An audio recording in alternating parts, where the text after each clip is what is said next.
Amada e odiada com a mesma intensidade, Eva de Perón nunca sonhou com esse destino nem mesmo depois de morta. Jamais imaginou as coisas terríveis que seu cadáver sofreria. Maria Eva Duarte, Eva Perón, Evita, foi talvez a mulher mais influente da história da Argentina. Viveu rodeada de pressões e traições e nem mesmo depois de morta conseguiu descansar. Morreu aos 33 anos, vítima de câncer. Foi embalsamada, desenterrada e esquecida por mais de 20 anos. Por que essa mulher teve que passar por tanta violência?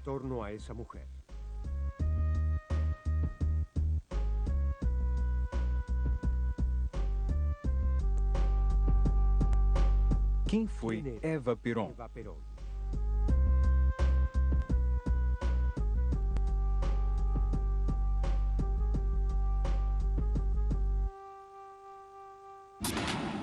Essa mulher.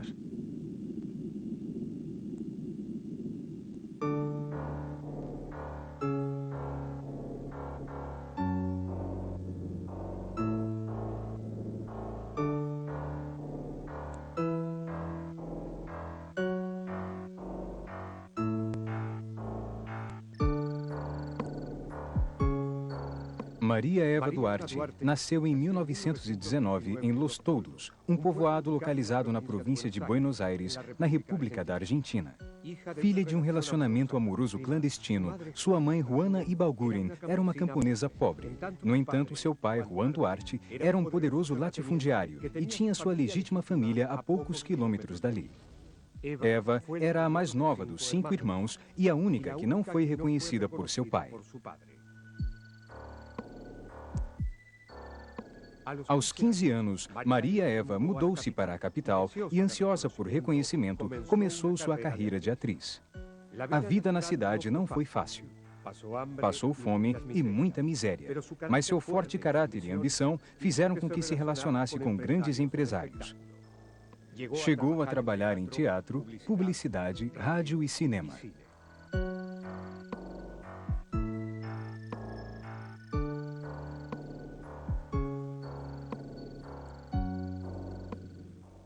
Em 1944, na província de San Juan, um terremoto provocou um saldo de 10 mil vítimas.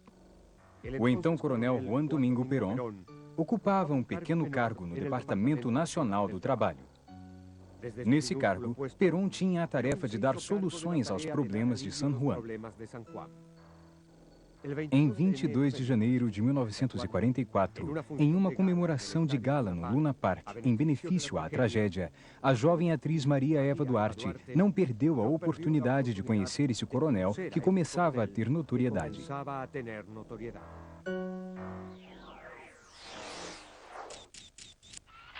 O general, que estava ao lado do coronel Perón, levantou-se para sair e então ela correu e sentou-se ao lado de Perón. Esse encontro mudaria para sempre não só suas vidas, como também o rumo da história da Argentina.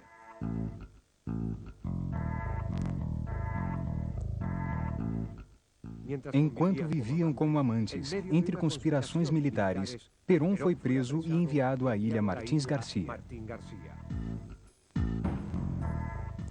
Em 17 de outubro de 1945, mulheres e homens de todo o país invadiram as ruas para manifestarem apoio a Perón. No primeiro dia, numerosos grupos chegaram dispostos a caminhar em direção ao hospital militar e ficaram reclamando a presença do coronel Perón. Qual teria sido a influência de Eva Duarte nesse 17 de outubro de 1945? O que comentavam na minha casa foi que naquela época houve uma mobilização bastante intensa para contactar todas as pessoas vinculadas a Perón.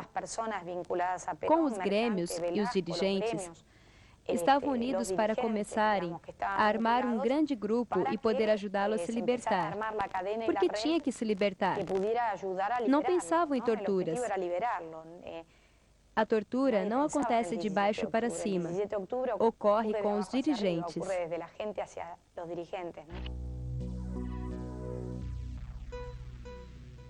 A lealdade de Eva a Perón teve sua recompensa em 1945, quando se casaram em 22 de agosto no cartório civil em Junín, província de Buenos Aires. No dia 10 de dezembro, foi realizada a cerimônia religiosa na igreja de São Francisco, na cidade de La Plata.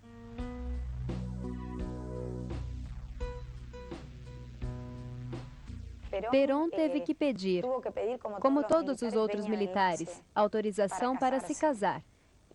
E essa autorização foi difícil, porque naquela época não era muito comum que os militares se casassem com atrizes. Da noite para o dia, a simples atriz se transformou na esposa do presidente da nação. No dia 24 de fevereiro de 1946, o coronel Juan Domingo Perón obteve 56% dos votos contra 44% da opositora União Democrática. Aí está o general Perón. O exército lhe concede honrarias. Evita, com seu novo título de primeira-dama da nação, começou a tomar decisões dentro do governo. Decisões que não foram bem vistas e nem compartilhadas por muitas pessoas. Mas isso não iria detê-la. Ninguém poderia detê-la, nem mesmo as tramas e conspirações que ocorriam à sua volta. Impulsiva, rancorosa e decidida, Eva Perón se transformou numa mulher muito poderosa e rompeu os esquemas de sua época.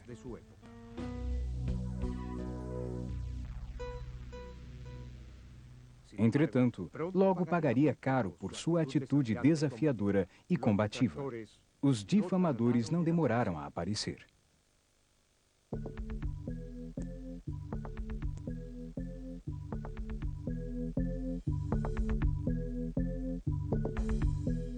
As grandes dificuldades no país e no exterior, as obras de ajuda aos mais necessitados, despertaram sentimentos desencontrados na sociedade argentina. Evita parecia não escutar as críticas que eram rapidamente respondidas pela imprensa peronista. Achando-se invencível, trabalhava jornadas de até 18 horas.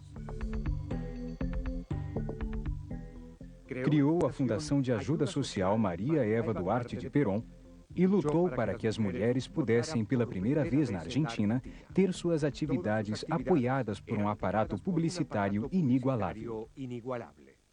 Esta instituição, que respondia tão profundamente aos fundamentos humanos da doutrina de Perón, assegura dia a dia o bem-estar do povo. Centenas de hospitais e obras em prol da ajuda social foram construídos onde a pátria mais precisava. No entanto, nada disso conseguiu reverter a ideia de seus inimigos para que deixassem de pensar que Eva Duarte seria uma prostituta. Os difamadores de Evita a tratavam de hipócrita por sua imagem elegante, cheia de joias e fazendo milagres diariamente em salões de audiência.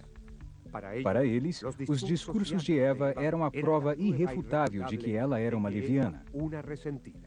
Evita, entretanto, continuava desafiando, sem nem mesmo imaginar que a sombra da morte logo invadiria sua vida.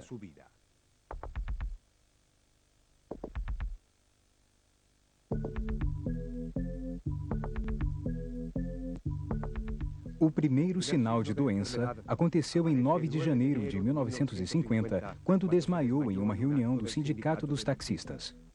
Naquele mesmo mês, Evita foi internada. Fizeram exames e concluíram que ela estava com câncer de útero.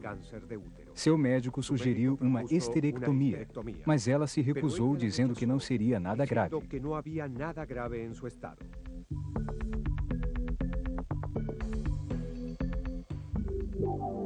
Será que Evita sabia realmente como sua situação era delicada? Mais uma vez, acreditou ser invencível.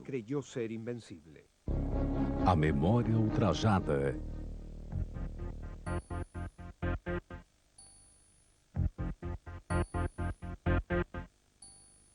Em 1951, as eleições se aproximavam e Perón lutava pelo seu segundo mandato. A fórmula Perón-Evita deixou o caminho aberto. Mais de 2 milhões de pessoas se reuniram na Avenida 9 de Julho, agitando lenços brancos com os dizeres Perón, Eva Perón, 1952-1958.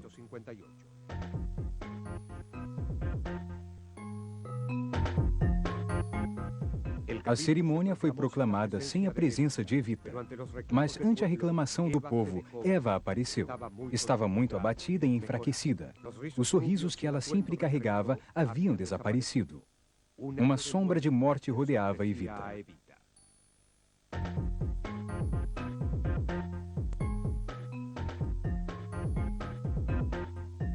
No dia 28, quando já tinha dito que não ia aceitar, numa entrevista que teve comigo no Ministério do Trabalho, ela foi até o Ministério e disse: não vou aceitar ser presidente. O que está dizendo? Sabia que estamos trabalhando para que a senhora seja presidente? Como pode dizer isso? Não, não vou ser. Como não vai ser? Então, o que podemos esperar? E ela ficou corada e meio sem graça. Com a insistência do povo reunido na principal avenida de Buenos Aires, Evita resolveu aceitar o desafio. Como o general Perón já disse, vou fazer o que o povo disser. Mas em 31 de agosto, renunciou. Companheiros, quero comunicar ao povo argentino minha decisão irrevogável e definitiva de renunciar à honra com que os trabalhadores e o povo de minha pátria quiseram me oferecer nesse momento histórico de 22 de agosto. Não renuncio à luta, nem ao trabalho. Renuncio às honras. Além de sua doença, sua renúncia estava carregada de intrigas e conspirações políticas. Ela não pôde ser presidente da nação. Não foi porque estava doente nem nada. Existia ameaça de que Perón seria derrotado se aceitasse que Evita ficasse junto. A verdade é essa. Depois de ficar prostrada há vários dias, em 17 de outubro de 1951, Eva levantou-se de seu leito e participou do evento. No discurso daquele dia, falou várias vezes sobre sua própria morte. Eu não quis e nem quero nada para mim. Minha glória é e sempre será o testemunho de Perón e a bandeira do meu povo. E ainda que deixe no caminho pedaços de minha vida, sei que vocês reconhecerão meu nome e o levarão como bandeira para a vitória.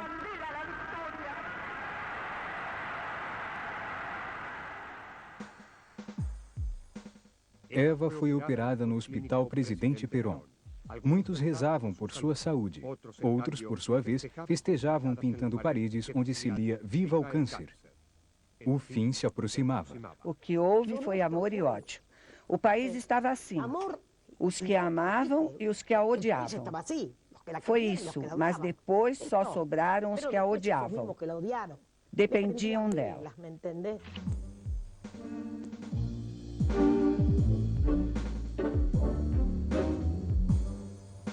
Em 11 de novembro, houve a eleição e Perón foi eleito com 60% dos votos. Na posse de Perón, em seu segundo mandato como presidente, Eva a assistiu com uma grande dose de calmantes.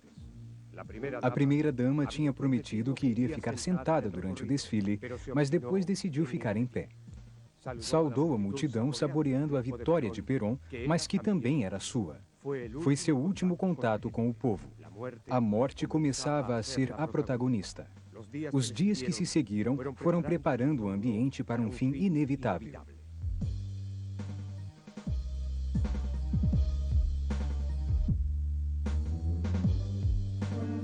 No dia 26 de julho de 1952, às 5 da tarde, Eva Perón entrou em coma. Às 8 da noite, comunicaram que sua saúde havia piorado. Às 8h25, Evita morreu. Tinha apenas 33 anos.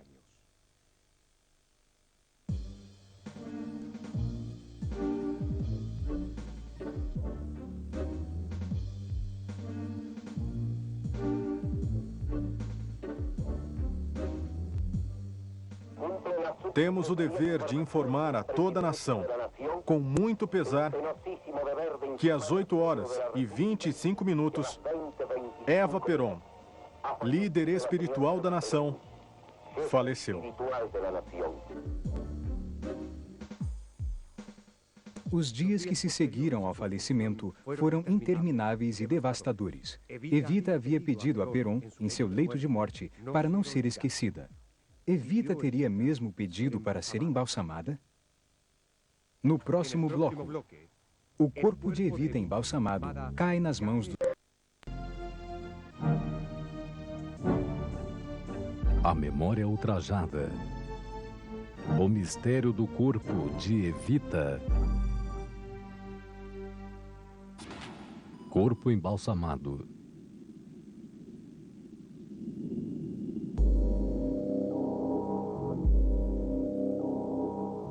Com apenas 33 anos, Maria Eva Duarte de Perón, Evita, tinha feito história.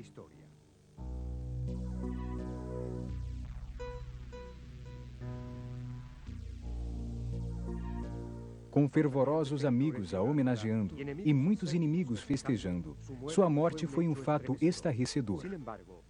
Entretanto, seus difamadores não poderiam imaginar o que aconteceria mais adiante com o corpo sem vida de Eva Perón.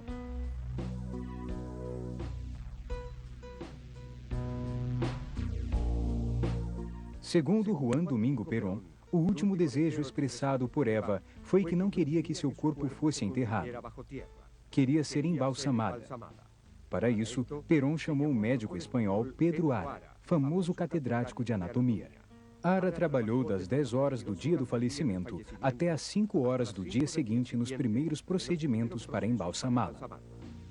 Evita teria mesmo pedido para ser embalsamada? Ou foi invenção do general Perón para continuar recebendo apoio pela popularidade de sua esposa? Na verdade, o embalsamamento do corpo não foi um pedido dela, e nem da minha família. Minha família não estava de acordo com isso. E o embalsamamento do corpo dela foi uma decisão de Perón, do general Perón. Foi uma decisão que acataram.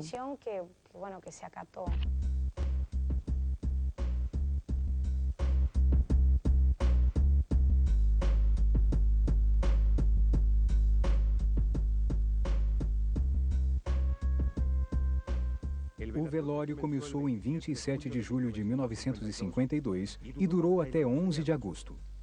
Ali aconteceu a maior procissão que já foi vista na Argentina. Foi declarado luto nacional e os empregados tiveram que usar uma tarja preta. No caixão com tampa de cristal havia um lindo crucifixo de marfim, prata e ouro e 2 castiçais. Como pano de fundo, colocaram a bandeira argentina com uma faixa de luto.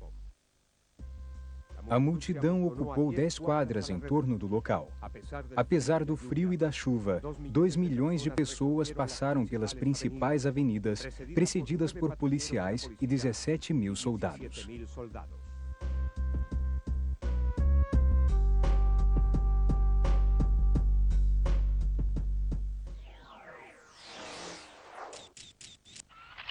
Tive que participar do conselho deliberativo, fazer a guarda. E quando eu olhei o cadáver de Eva Perón, fiquei impressionado com o aspecto dela. Estava com o cabelo penteado, puxado para trás, os dedos das mãos cruzados, as unhas esmaltadas na cor natural e um rosário branco. A memória ultrajada.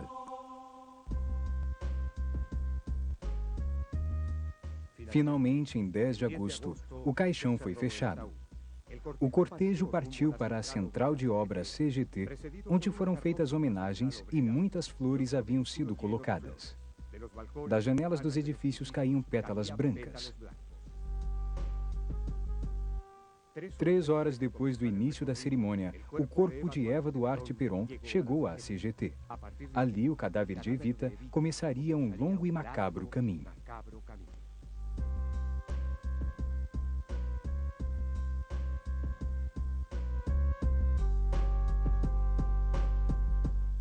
Em 12 de agosto, o caixão com o corpo de Eva Perón foi colocado no segundo andar da CGT. O salão foi preparado para que o Dr. Ara pudesse embalsamar o corpo. Ara trabalhou em absoluto sigilo por quase um ano. O embalsamamento terminou em 1953 e custou $100 mil. A memória ultrajada.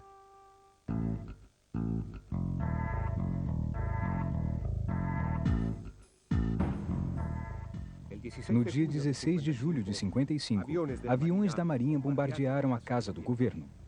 O objetivo era matar Perón e tomar o poder. Perón foi avisado a tempo e conseguiu escapar do local minutos antes do atentado. As bombas se chocaram contra a Casa Rosada e sobre as pessoas que caminhavam na Plaza de Mayo. Centenas de pessoas morreram. O governo peronista estava fadado à morte.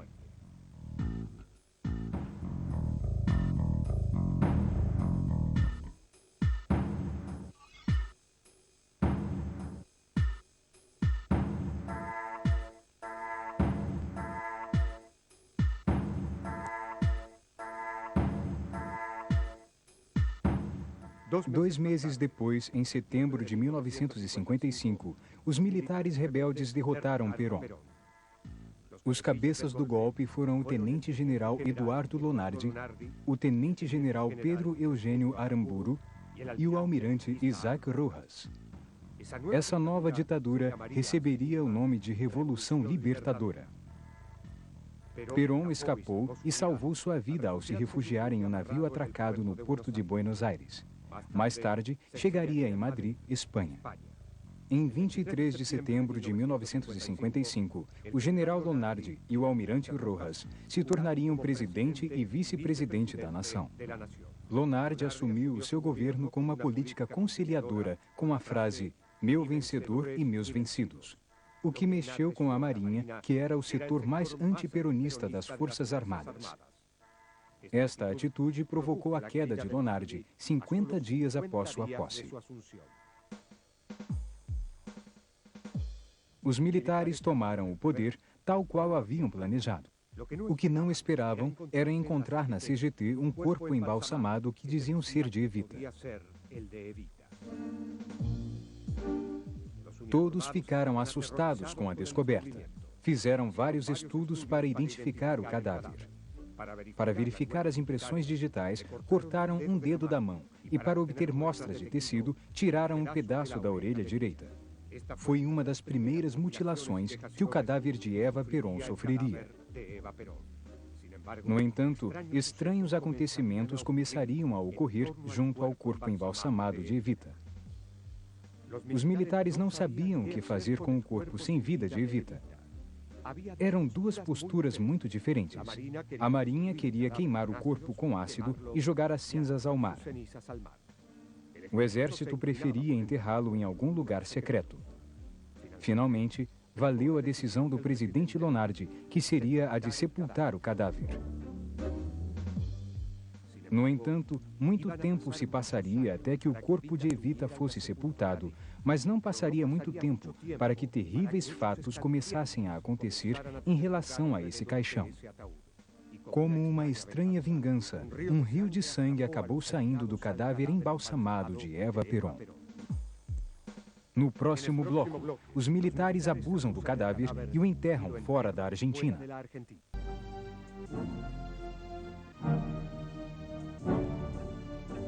A memória ultrajada. O mistério do corpo de Evita.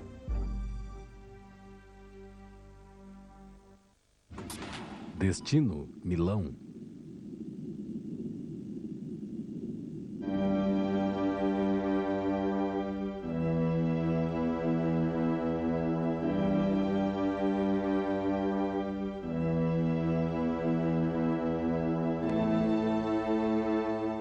Maria Eva Duarte de Perón havia morrido e seu corpo tinha sido embalsamado.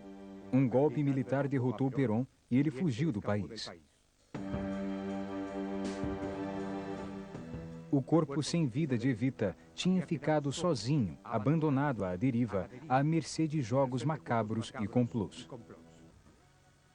Em 13 de novembro de 1955, o general Lunardi foi derrotado pelos próprios camaradas e a presidência ficou com Pedro Eugênio Aramburu. O regime militar que havia derrubado Perón queria limpar o país dos peronistas e manter o ex-presidente no exílio.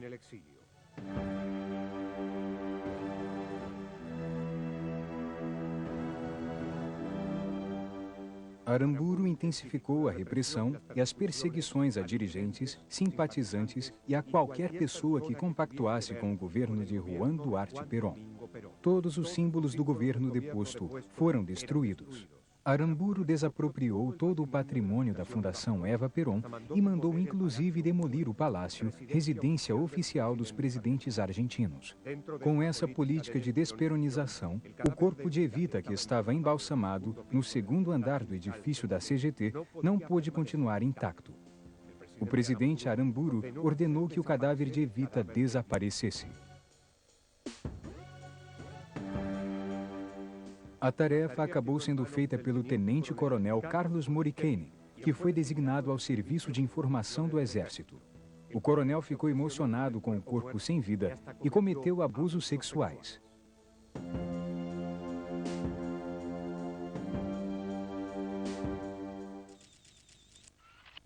O chefe do Serviço de Inteligência do Exército, tenente-coronel Moricane, teria retirado o caixão da CGT um mês depois de instaurada a Revolução Libertadora e acabou se envolvendo demais.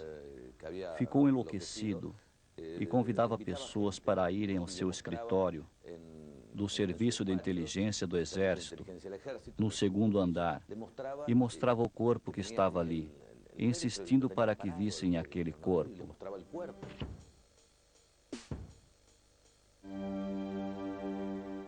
Durante meses, nada se soube sobre os restos de Evita.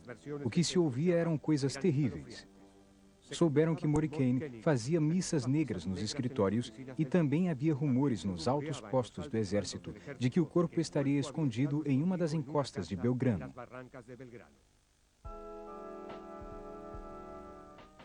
O horror começou a rodear o cadáver oculto. Em julho de 1956, ficou escondido na casa do Major Arandia, amigo de Moricane. Até que chegou o momento em que ele o levou para Moricane e Arandia achou que iam acabar pensando que o corpo estava na casa dele. Iam querer tirar ele de lá. Então disparou um tiro na esposa que estava grávida. Diante dessa tragédia, Moricane perdeu seu posto e a história acabou virando segredo de Estado. O tenente-coronel Héctor Eduardo Cabanillas ficou responsável pelo cadáver de Evita. Aramburu temia que, se milícias peronistas recuperassem o corpo, o usariam como bandeira para recuperar o poder. Evita, morta, continuava sendo tão perigosa quanto viva. Cabanillas cuidava do corpo de Eva em seu escritório e, com medo de que o cadáver fosse roubado, começou a dormir naquele local. Uma noite saiu de seu escritório e encontrou 2 flores na porta ao lado.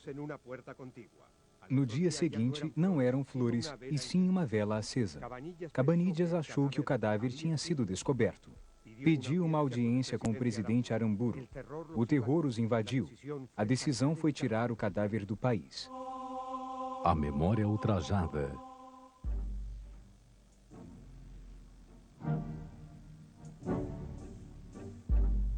O tenente-coronel Alejandro Agustín Lanusse, comandante-chefe do Exército, fazia a guarda oficial do presidente da nação.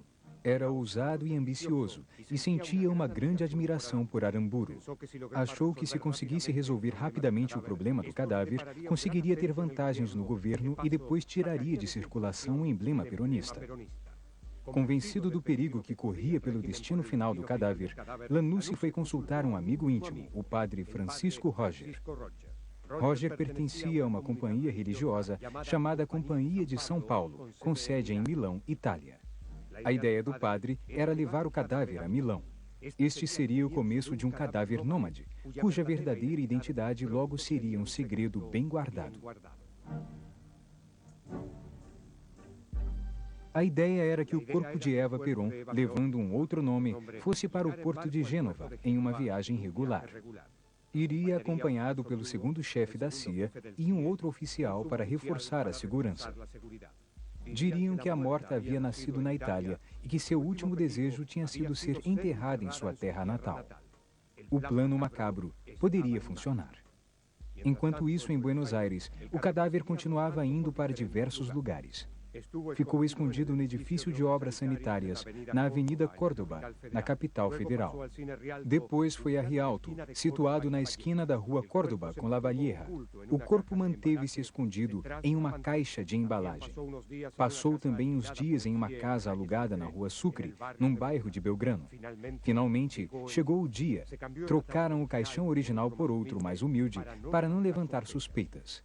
E para evitar que o corpo não balançasse, colocaram pedras dentro do caixão.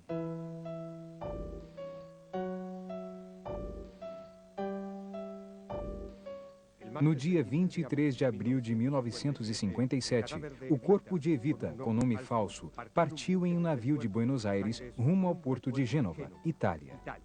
E de lá, seguiu sua rota até Milão, onde o padre Giulio Madurini, da Companhia de São Paulo, situada na rua Perugia 14 daquela cidade, recebeu toda a informação relativa ao misterioso cadáver que seria enterrado no cemitério Maggiore, construído no ano de 1887. Era um dos poucos que estaria informado de que esse corpo seria, na verdade, o de Eva Peron. Chegou até aqui com um nome falso, e o nome que deram e que colocaram aqui foi de Maria Maggi de Magistris, nascida em Adagni, na província de Bérgamo. Este era o nome, e assim puderam sepultar Eva Peron. O corpo de Eva Peron, agora com o nome de Maria Maggi de Magistris, foi enterrado em um dos maiores cemitérios de Milão, a 10 mil quilômetros da Argentina. Os falsos dados que Evita recebeu foram: morta Maria Maggi de Magistris, falecida em 29 de fevereiro de 1951. Data da exumação teria sido em 15 de maio de 1952. Número da sepultura, 41. Campo 86, proveniente de Buenos Aires. A verdadeira identidade do corpo foi guardada entre poucos. Uma freira da Companhia de São Paulo, Josefina Airodi, foi o anjo guardião daquele cadáver. Mas a freira suspeitava desse túmulo misterioso. O que sei é que fora da companhia, ninguém tinha conhecimento. A freira Josefina Airodi devia saber e me disse que tinham registrado Maggi de Magistris, que o nome era Maria Maggi de Magistris, mas que seria de outra pessoa, mas não disse que era de Eva Peron. No fundo, ela sabia que era de Eva Peron. Não acredito que mais alguém soubesse. Se soube, foi quase no fim. Durante 15 anos, Josefina Airodi costumava levar flores e cuidar para que o túmulo ficasse protegido. Em Buenos Aires, quase ninguém quis saber o local exato em que o túmulo de Evita se encontrava. Aquela que tinha sido uma das mulheres mais poderosas e influentes da Argentina, agora estava esquecida, depreciada e perdida em uma sepultura comum, longe de sua pátria. Logo depois, aqueles que queriam levar vantagens com o cadáver começariam a tecer conspirações que só trariam mais mesquinharias e mais derramamento de sangue. No próximo bloco, depois de mais de 15 anos, o cadáver de Eva Peron regressa à Argentina.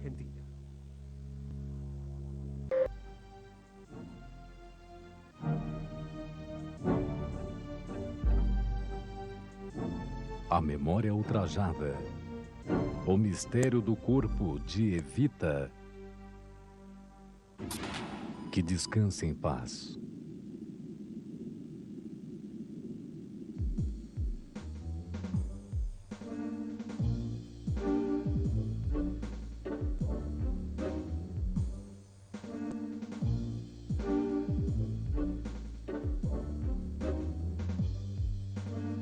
O cadáver de quem tinha sido a mulher mais adorada e odiada da Argentina estava sepultado, escondido em um túmulo impenetrável, no cemitério Maggiore de Milão, Itália. Para alguns, tornar a trazê-lo para o país significava o acesso aos círculos de poderes mais altos. Para outros, o fim de uma dor. A gente sabe que alguém morreu e que foi enterrado.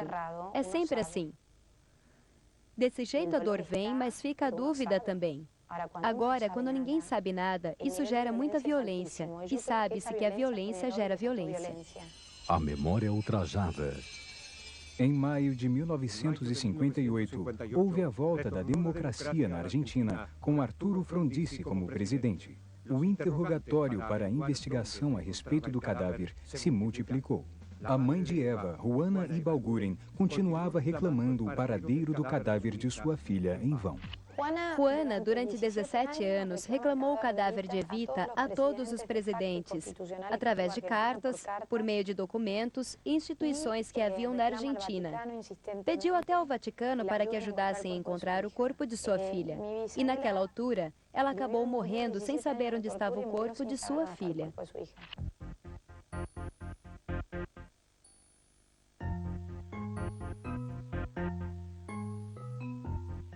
No início da década de 70, um clima de repressão obscurecia a Argentina. Na época, quem governava era Juan Carlos Onganía, que encarou um governo repressivo, onde proibia-se partidos políticos e havia uma grande censura a sindicatos e a estudantes universitários. Onganía enfrentou uma organização peronista chamada Montoneros. Eles sequestraram o ex-presidente golpista Aramburu por motivo, dentre outros, de ter feito o cadáver de Evita desaparecer. Não encontraram o corpo e Aramburu foi executado. A fatalidade continuava se revelando em torno do cadáver, como se fosse uma maldição sem fim. Houve então o enfrentamento interno das Forças Armadas. Em março de 1971, o general Agustín Lanusse assumiu a presidência. Fez contato com Perón, que estava exilado na Espanha com sua nova esposa, Maria Estela Martínez, conhecida como Isabelita. Ambos negociavam a entrega do cadáver. Lanusse queria devolver o corpo o quanto antes. A guerrilha continuava pressionando. Perón de Madrid pressionava com sua volta à Argentina. E a guerrilha, com seus atentados, completava a confusão tão inusitada. O governo de Lanusse pôs em marcha a decisão da devolução do corpo. Quando o emissário do serviço secreto da Argentina chegou,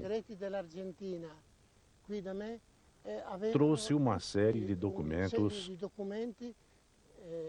que incluíam até exumações e outros documentos referentes ao cemitério. Todos os documentos necessários foram apresentados em Milão, em que solicitavam que o corpo fosse levado para a Espanha.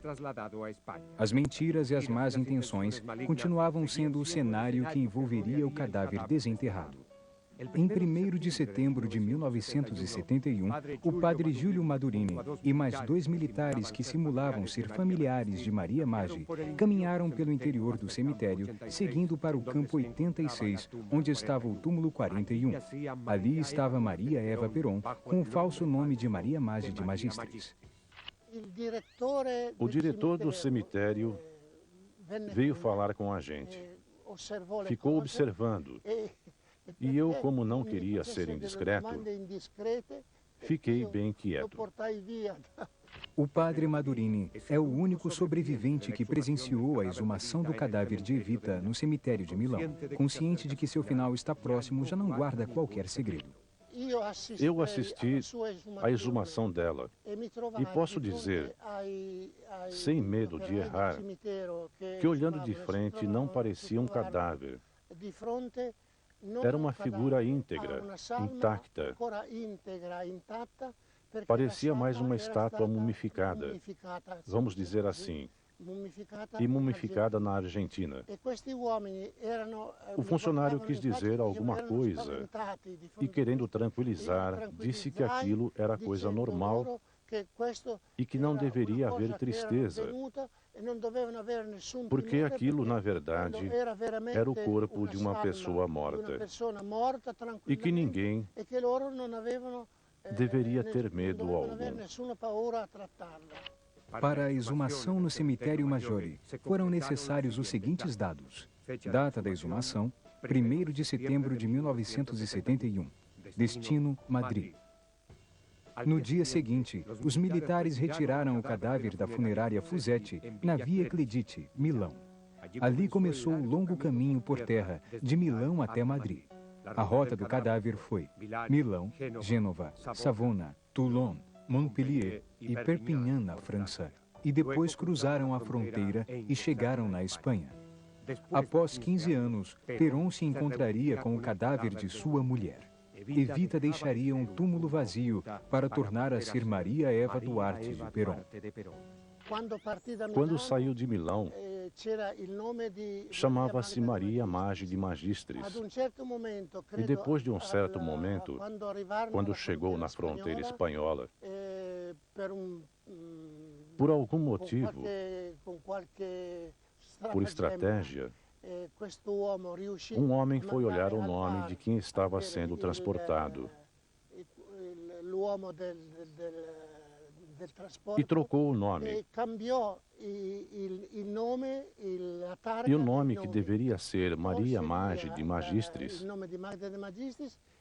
acabou ficando Eva Perón, que estava mesmo ali.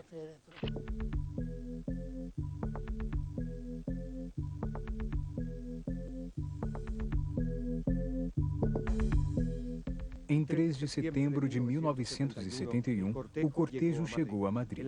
Em 17 de outubro, no bairro Puerta de Hierro, Perón esperava na residência o cadáver de Evita. Entre os parentes estava Isabel Martínez, esposa do general, e um personagem sinistro, José López Rega, conhecido como o Bruxo, que foi secretário particular de Perón. Ele duvidava que o corpo que estava ali fosse de Eva Perón. Perón, no fim, acabou fazendo o que não queria, mas acabou assinando e concordando com tudo na minha frente. Eu vi ele assinando. Quando voltou a Milão, o padre Madurini contou para Josefina Airodi, que foi quem tinha cuidado do túmulo da desconhecida, a verdadeira identidade do cadáver.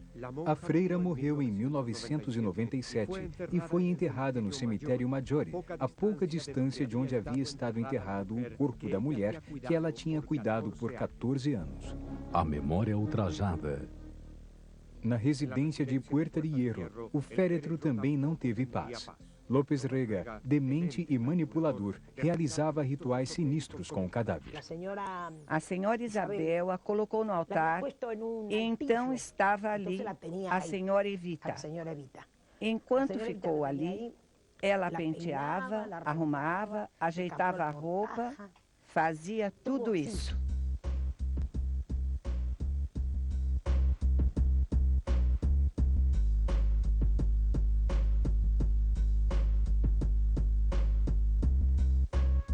Em 1972, Juan Domingo Perón voltou para a Argentina, mas não trouxe o cadáver de Evita com ele.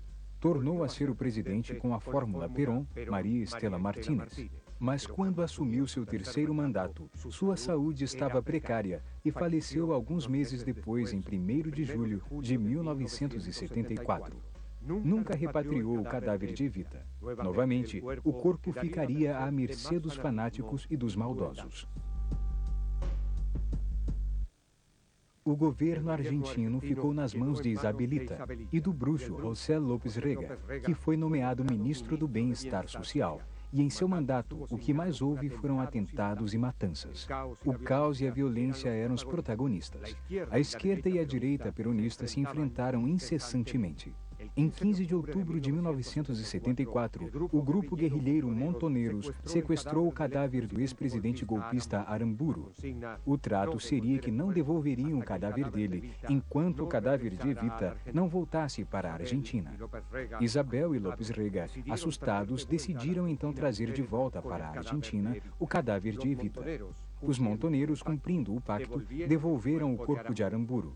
Em 17 de outubro de 1974, 22 anos depois do falecimento de Eva Perón, seu corpo voltou ao país. E Perón não conseguiu trazer. O episódio de Isabelita acabou sendo horrível na história da Argentina. Haviam muitos guarda-costas armados, Os horários eram estipulados e as pessoas não podiam nem se aproximar. O corpo foi colocado junto ao féretro de Juan Domingo Perón, em um túmulo da família Duarte. Em 24 de março de 1976, um novo golpe militar comandado pelo general Jorge Rafael Videla e o almirante Emílio Massera prendeu Isabel Perón e iniciou-se a ditadura mais sangrenta da história da Argentina. 30 mil pessoas desapareceram.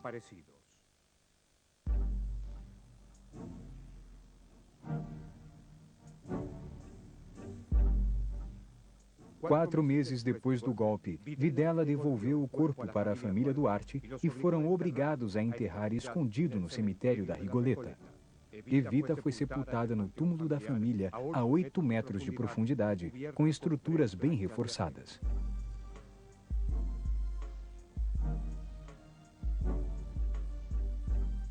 Hoje, o cadáver embalsamado de Maria Eva Duarte de Perón continua enterrado no cemitério da Rigoleta, não distante do general Juan Domingo Perón, cujos restos descansam em um cemitério mais popular, o da Chacarita.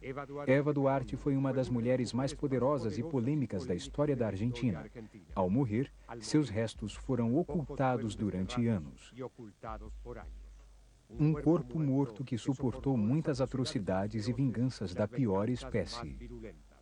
Corpo que foi mutilado e violado. Um cadáver que foi parte de conspirações escandalosas e de traições sangrentas. O protagonista de um inferno que nem a mais terrível ficção poderia ter imaginado.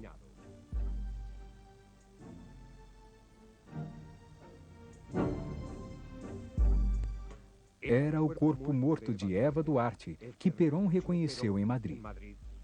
O cadáver de Evita teria realmente sido repatriado? Ou tratou-se de uma história para acalmar os grupos guerrilheiros? Será que é mesmo o cadáver de Eva Perón que está enterrado no cemitério da Rigoleta?